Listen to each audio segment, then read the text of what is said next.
Two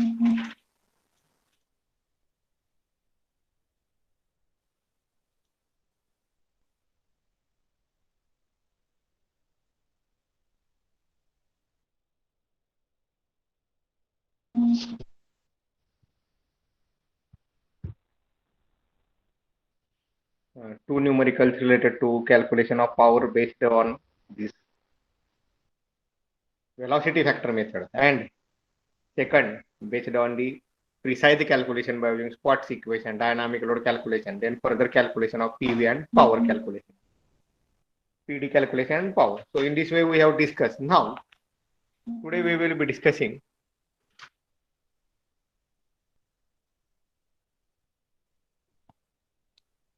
about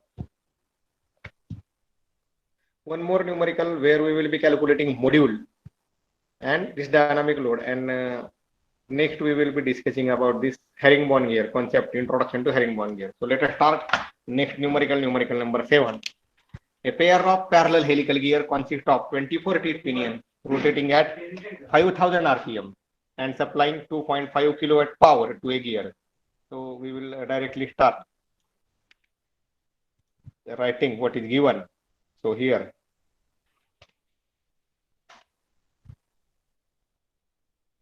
24 teeth pinion rotating at 5000 rpm. So here I will write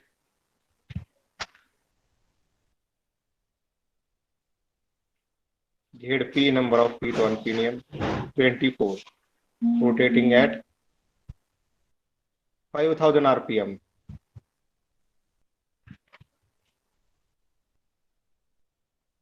Then transmitting a power kilowatt. Here power is given, kilowatt is equal to 2.5.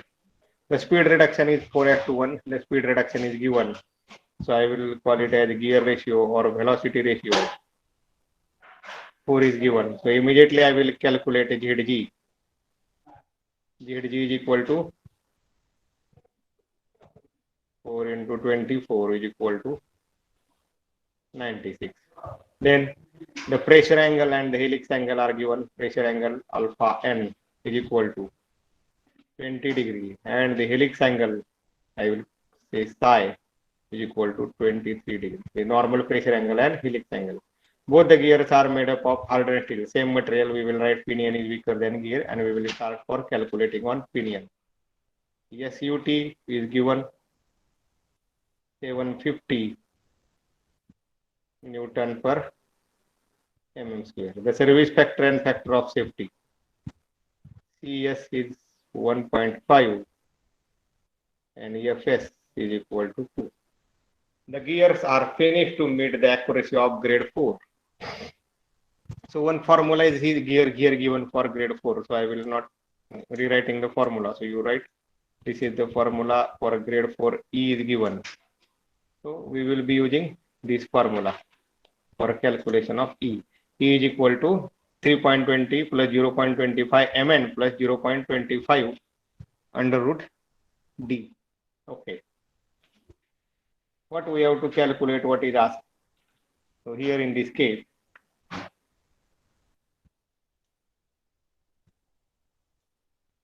what is asked here.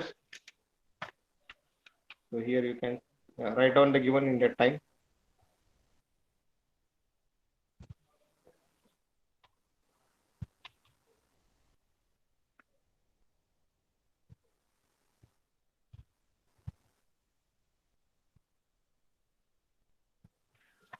Okay. So now, in the initial stage of gear design, assume that the velocity factor accounts for the dynamic load. The phase width is 10 times of the module. So it is clear cut saying that assume that B is equal to 10 times of Mn, normal module, and the pitch line velocity to be 10. So here, assume pitch line V is equal to 10 meters per second. Estimate the normal module. We have to first calculate the Mn. Then select the first preference value of the normal module and calculate the gear dimension. So next I will be calculating gear dimension and determine the PD by using Squat's equation. And use What's the equation for this? Okay. One additional thing is given. I will write down here y for 31 number of teeth is equal to 0.36. Y for 31 number of teeth is equal to 0.36. Okay. So this is the given. And now what is required to be calculated, that also I have mentioned. For grade 4 again one formula is given, that also mentioned. So write down given and we will directly proceed for solving the numerical. I will give you 1 minute for writing this.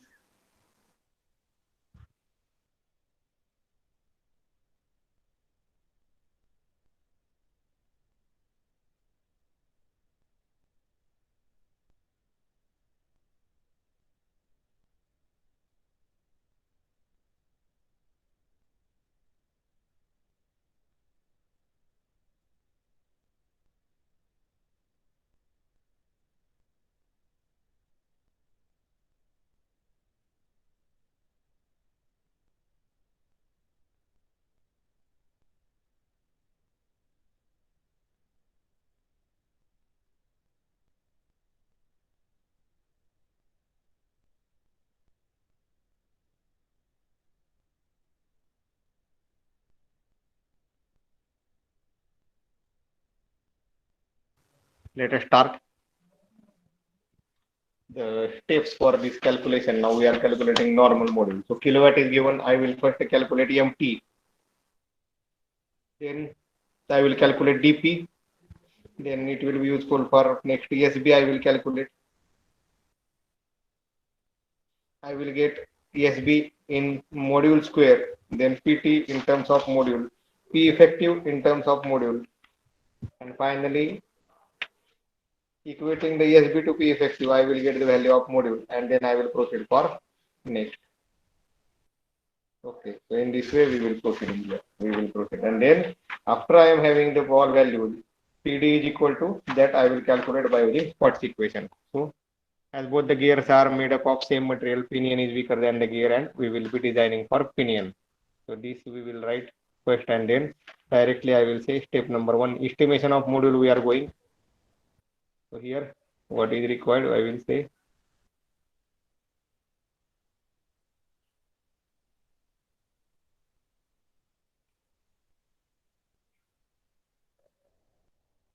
estimation of module. So here you can say very first you can calculate the torque. Very first you can calculate the torque. So let us go for torque calculation. MT is equal to 60 into 10 raised to 6 kilowatt divided by 2 pi NP. So NP given, kilowatt given. So I will say here 60 into 10 raised to 6 into kilowatt value 2.5. So I will say kilowatt 2.5 divided by 2 pi into NP value I will write down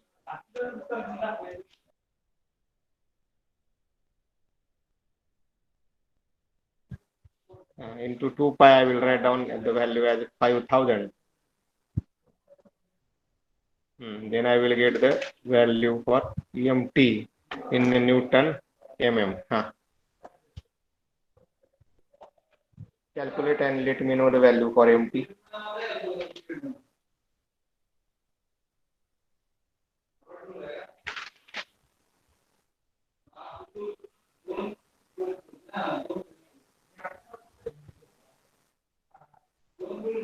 Four seven seven 4.64. Okay, very good.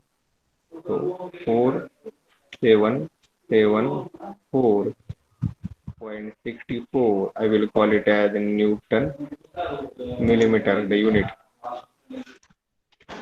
Okay, so this is the value we have calculated for MT. Go to next. Now, no steps till I am creating steps for your understanding. So I will say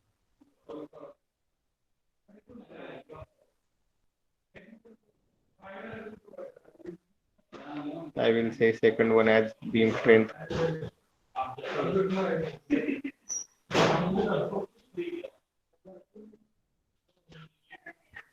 Yes, B is equal to MB sigma By.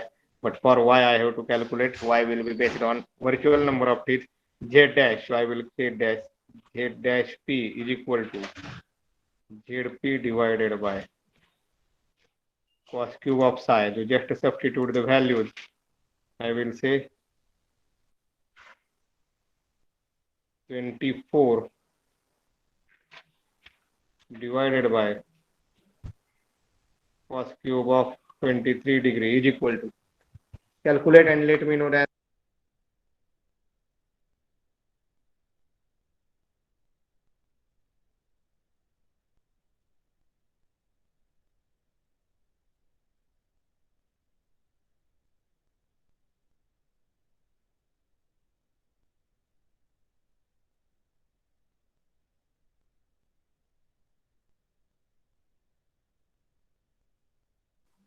Okay, you will get the value 30.77. I will call it as 31. So here Y31 is given. So I will say here Z dash P, let us assume 31, and Y for 31 is already given in the numerical. If you check 0.36. So I will say here this is 0.36. Now I will write SB is equal to Mn B sigma B into Y. Substitute the value just Mn, we have to calculate B 10 into Mn SUT divided by 3, it will give you the value for sigma B. So I will say here 750 divided by 3 into Y. I will put here 0.36. This is SB. So you will get SB is equal to, it will be in terms of Mn square, module square. So what will be the value? You will get the value in terms of module square.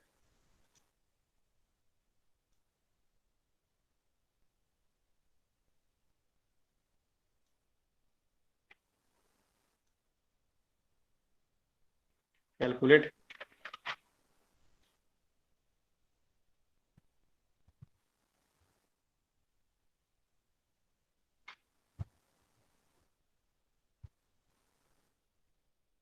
$900. Okay. Any other 900? Okay. Okay. So I will say SB is equal to what answer I am getting here as 900 Mn square, module square. Let us proceed focus for the calculation of tangential load PT. So I will say here PT is equal to twice EMT divided by dP. PT is equal to twice EMT divided by dP. I have to calculate dP here, friends. So how I can calculate? dP is equal to Mn into ZP divided by cos of psi. So ZP 24 into Mn divided by cos of 23 degree. So I will get dP is equal to, in terms of Mn I will get value. So what it will be? dP is equal to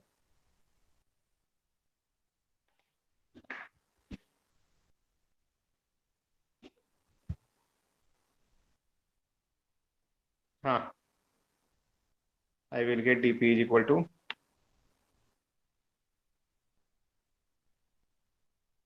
24 divided by cos 23. It will be 26.07. Okay, so 26.07 times normal module. Now I can substitute the value in PT. PT is equal to 2 into MT 4774.64 divided by 26.07 times normal module. So you will get PT is equal to some value divided by normal module. I will write down here Pt is equal to this value, some value divided by normal module, and unit is Newton.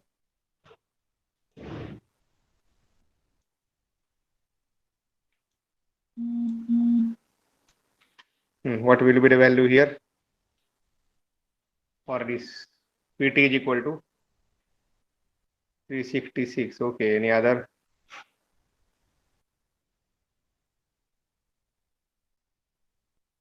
Any other value? 366. Okay.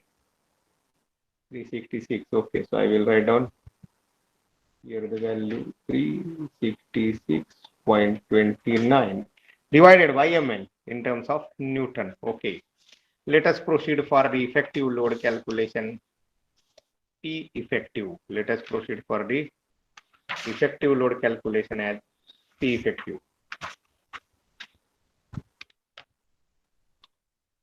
I will use next slide. So here number 4.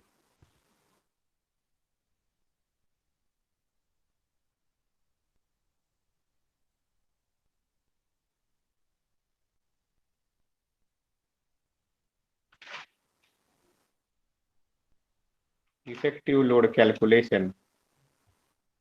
I will go for, so P effective is equal to CSPT by PD. So I will write the formula first.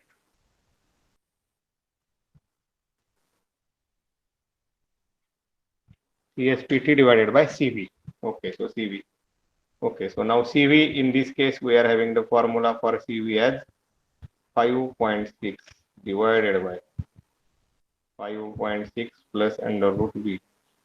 It is clear cut to mention that assume V as 10. So I will write down 5.6 divided by 5.6 plus under root of this 10.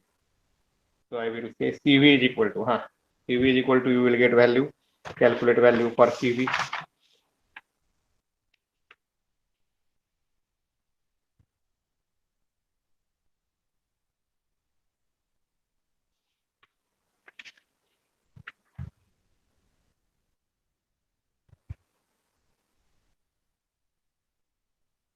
The value for CV will be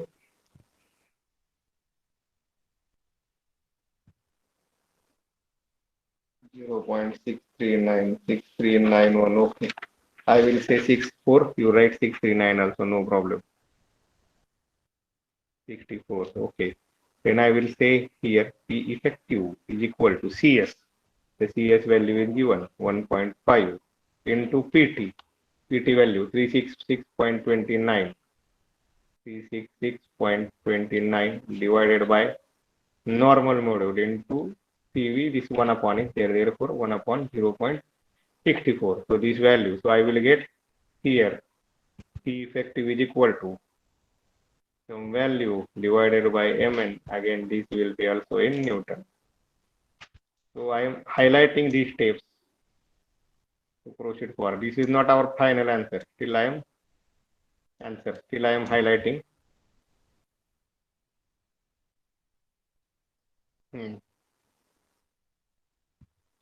What is the answer here for P effective?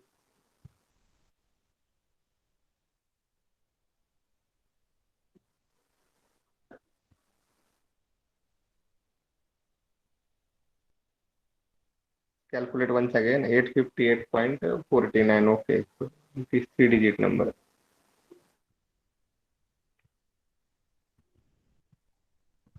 858.49.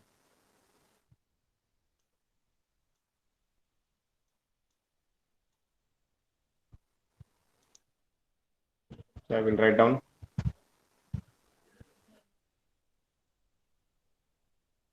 divided by Mn. So we are having relation between SB and P effective here. No question of SW. The wear strength is not given. Therefore, we have not calculated SW, or BHN is not given. So not calculation of SW is done, and therefore only SB is in the numerical. So SB is equal to, we are having the relation P effective into factor of safety. So friends, let us substitute the value. SB we have calculated in terms of module square only. So here it will be 900 Mn square is equal to 858.49 49 divided by normal module into, I will say, factor of safety is given as 2. So you will get cubic equation and finally you will get the value of Mn. So let me know the value of normal module Mn.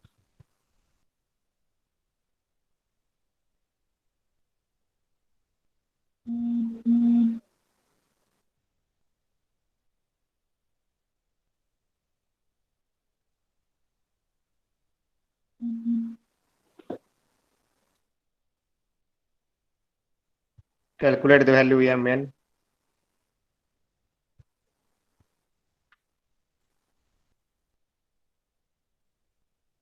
1.24. Okay. Any other? 1.24. Okay. 1.12. So it is 1.24 millimeter. Standard value from the series, I will call it as what is mentioned in the numerical. Select the first preference value. So I will say the value for this will be Mn is equal to 1.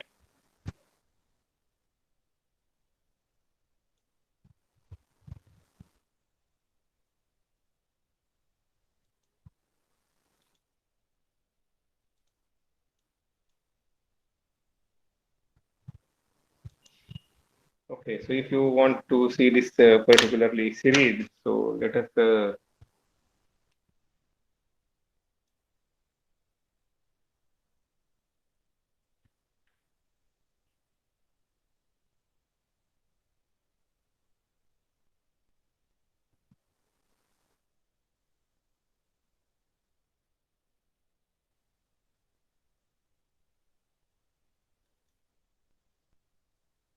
okay. So if I see the screen is visible, see the why I am taking you to this slide.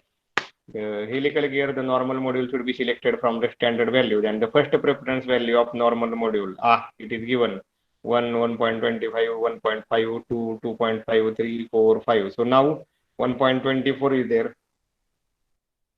So the nearest value we can take as 1.25 also as per the series. And we can also take the 1.5 as also value to somewhat next 1.4 and 1.24 and 25 very nearest value. So I will prefer to take the value as 1.5. So this is the standard series, and based on this, using this, we can take the value. So for showing this only, we have moved to somewhat back.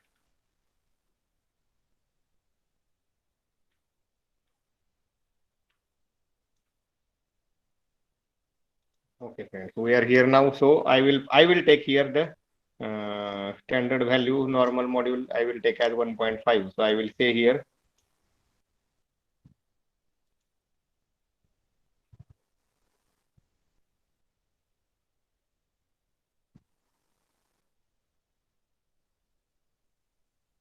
Mn is equal to 1.5 pmm, and I will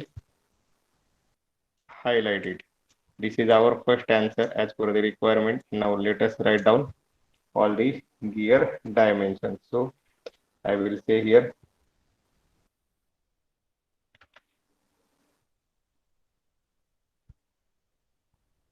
gear dimensions. So I will say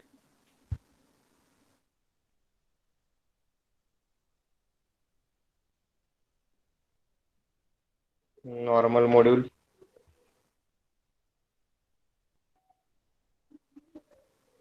face width, PCD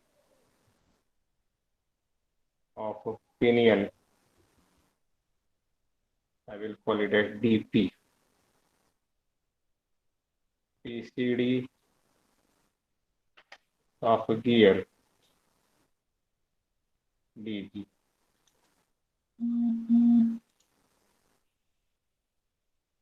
So normal module, I will say Mn is equal to 1.5 millimeter. Face width B is equal to 10 times of Mn is equal to 15 millimeter. DP Mn ZP, but we have arrived at the sum. We have calculated in terms of normal module 26.07 mm. So I will use the simple relation 26.07 mm. This also I have calculated. So if I multiply it by 1.5, it will be 39.10 mm. It is required in further calculation. Huh? Then DG, now I have to calculate MnZg divided by cos of psi. For dp, this equation I have already calculated while solving the numerical, therefore I have used it. For now, dg I have to calculate. So 1.5 into 96 divided by cos of 23 degree. So I will say here, dg is equal to, I will get the value as, let me know the value.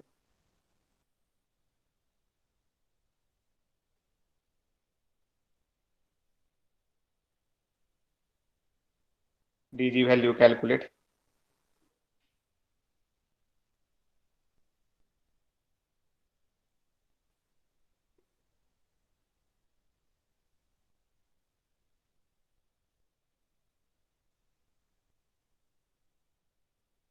MnZg divided by cos of psi. So 1.5 into 96, 156.43. Okay. Okay. These are the dimensions. Now, here the problem is not ending just there is something remaining. We will call it as a PD calculation. So I will take it on next step. That is the last step of this numerical. So I will say dynamic load by using Squat's equation. Dynamic load using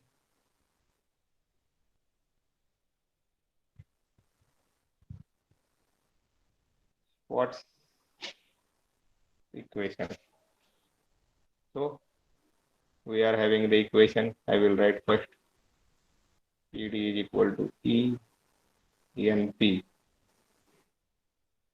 Okay, ZP B RPRG divided by 2530 under root of Rp square plus Rg square.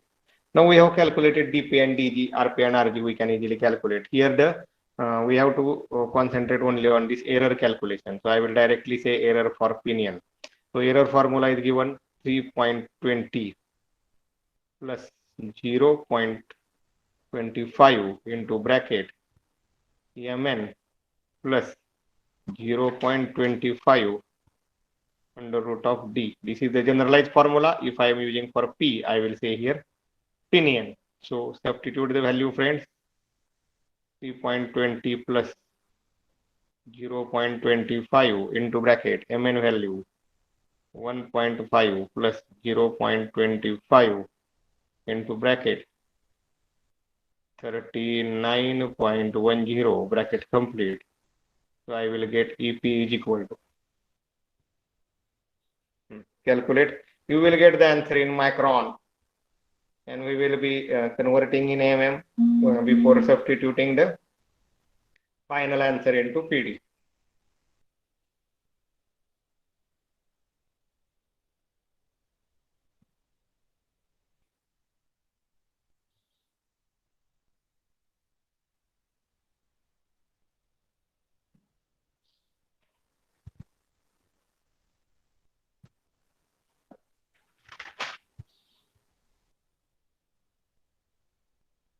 So EP, what answer I will get for EP? Calculation error for pinion.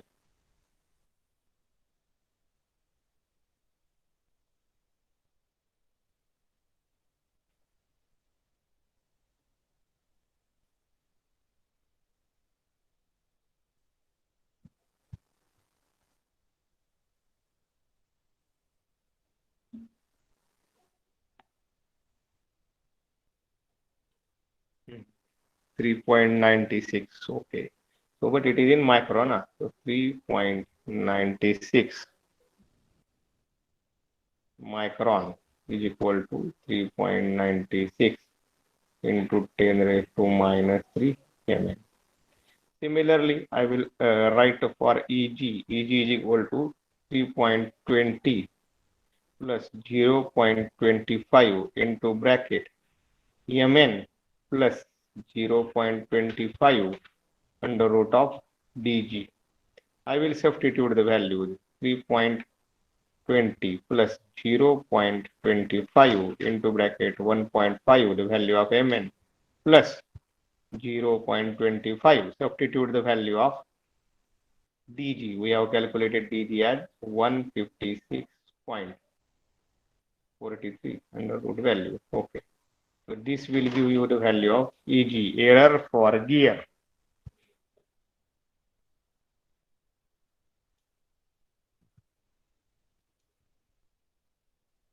Calculate.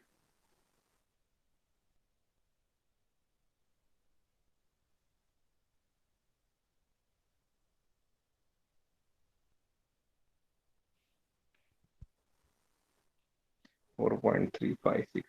Okay, 4.35. Okay, very good.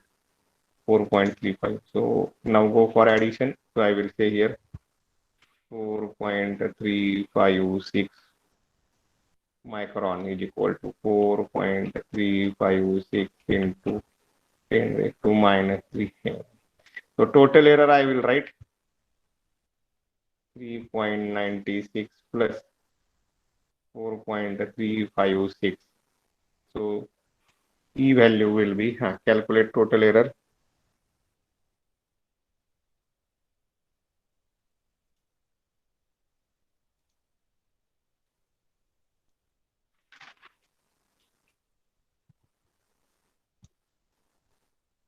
Eight 8.32. Any other?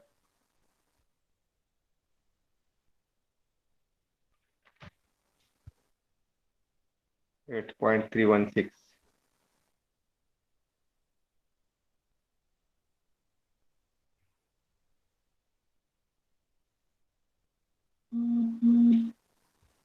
Okay, so you substitute your values as error. So I will say 8.32.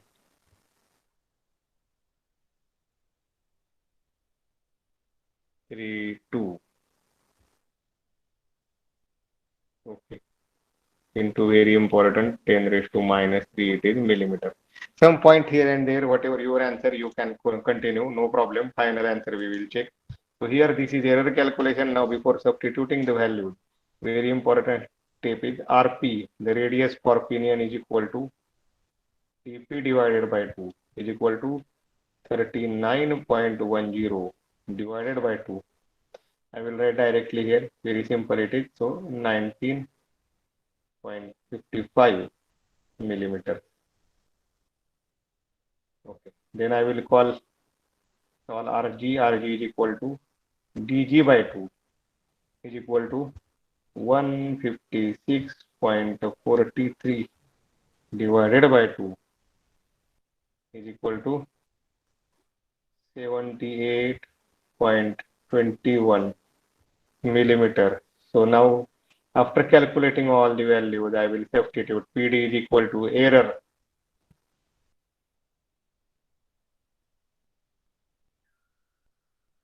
E, ENP, ZP, phase width B, R1 into R2. This complete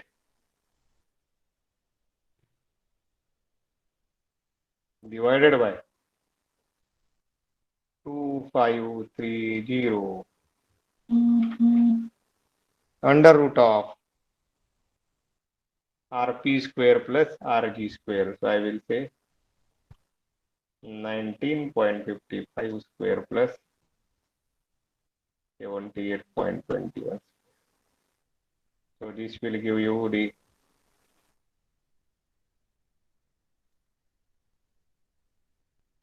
answer. Calculate.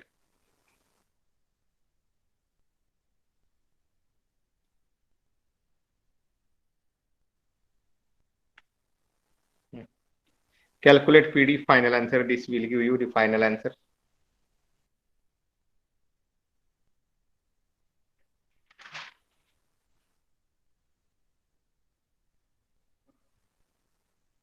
हाँ,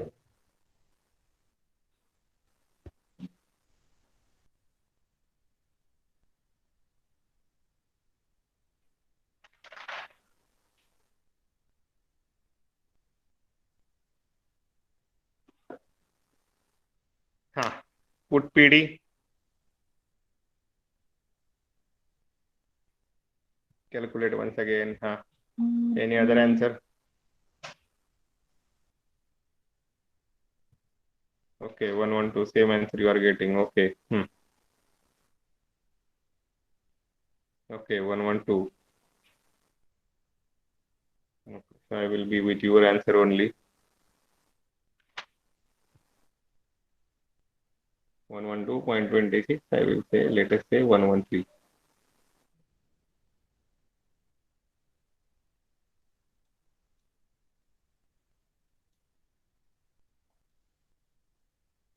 Okay. So now this problem, what is asked in this case? We have to calculate the Mn, then dimensions, and then Squat's equation. So we have calculated Mn, we have written the dimensions, and we have calculated the dynamic load. We have calculated this is the dynamic load by using, very important, this Squat's equation. We have used PD. So it is very important. So okay, now the last bit we will be focusing as far as this helical gear is concerned, it herringbone gears and double helical gears. So we will be discussing now the introduction to these two gears. So you can see the figure whatever shown. So herringbone gear or double helical gears. When a pair of helical gear transmits power, both the input and output shaft are subjected to thrust load. We have seen the component PA. We have solved also numericals for calculating the particular force PA. Okay, the thrust forces impose reactions on the bearing. So whatever this PA, where it will go, it is in the direction of axis. So it will definitely act on the bearing. And when it will act on the bearing, the ultimate load will be going on bearing. And this requires the more size, means size of the bearing will require more as compared to spur gear. So spur gear, there is no any axial or thrust load component. So lesser axial or thrust loads on bearing, and in helical gear, due to this PA, as the teeth are cut an angle, axial component is induced, and due to this axial component induced in the bearing, this is in the gear, it will increase the load or thrust load on the bearing, and ultimately increase the size and cost of the bearing. The thrust forces on input and output shaft can be eliminated by using herringbone or double helical gear. So these thrust forces can be eliminated by the concept herringbone and double helical gear. So this herringbone and double helical gear, both the gears are constructed by joining two identical helical gears from the same module, same number of teeth, each circle diameter, but having opposite hand of helix. So see here this diagram. So if you say this is this side the one hand of helix and this is the another hand of helix. Here also you can say this is the different helix and this is the different helix. So these are the, I will say one, these are the gear 1 and gear 2. Here also this is the first gear and this is two gears. So these two gears are joined together, having same module, same number of teeth, same PCD, but opposite hand of helix. So when they will join together, it will give giving rise to the concept herringbone gear and double helical gear. There is a basic difference between this herringbone and double helical gear, and there is the groove between the double helical gear. So though these two gears are joined in double helical gears, there is a, I can show here. So this is the groove. So here you can say this is the groove. Here also you can say like this. So here is a groove in case of herringbone double helical gear, and they are just connected back to back, and no groove in case of this herringbone gear. So here if you consider this case, there is no groove for this. Without a groove, it is called as herringbone gear. The double helical gears, how they are cut? They are cut on a single gear blank by Hobb. We turn runout groove between the hand of helices, And herringbone gears are cut by two cutters. So two cutters are there which reciprocates 180-degree out of phase to avoid the clashing. So there will not be clashing. So two different cutters will be used and they are reciprocating at 180-degree out of phase to avoid the clashing. Now see this whatever gear is shown. So this herringbone gear and this is double gear. So these are having their advantages, disadvantages, and some applications. So once again, I will repeat when the two gears having the same number of teeth,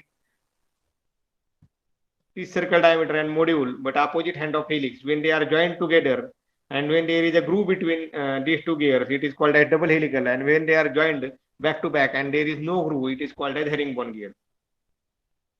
What are the advantages? So they develop opposite straight reaction. So whatever PA we have discussed.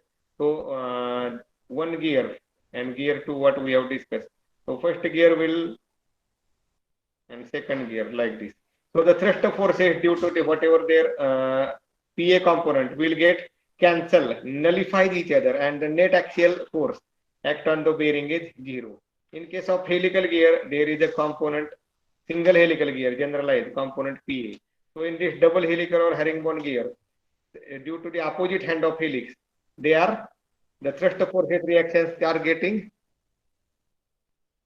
cancel out. The thrust forces reactions are getting cancel out, and the net axial force acting on the bearing is zero.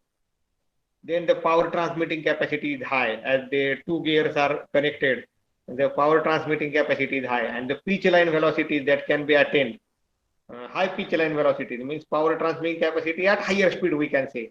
So higher pitch line velocity means this gear can be used at very higher speed application. So these are the some of the advantages. Now disadvantages, as you see the construction, they are very expensive if you see compared to helical gear. They are very expensive. And as we are saying that they are nullifying, the net axial force is zero and the reaction, the PA, they are nullifying. For achieving this condition, high means degree of precision is required. So let us see, balancing of thrust forces depends upon the equal distribution of load between the right and left part of the gear. Therefore, it is very important. A high degree of precision is required to locate the herringbone and double helical gears axially on the shaft. They must be aligned accurately so that each half will take the half of the load, each gear. One method of alignment is to use thrust bearing for one shaft only and allow the other shaft to float axially. In this case, the gear tooth forces automatically position the another gear. So we have not discussed bearing. So there is a one self-aligning bearing is there. So only on one side we will use the bearing and other side we will allow it to float axially so that it will automatically get position.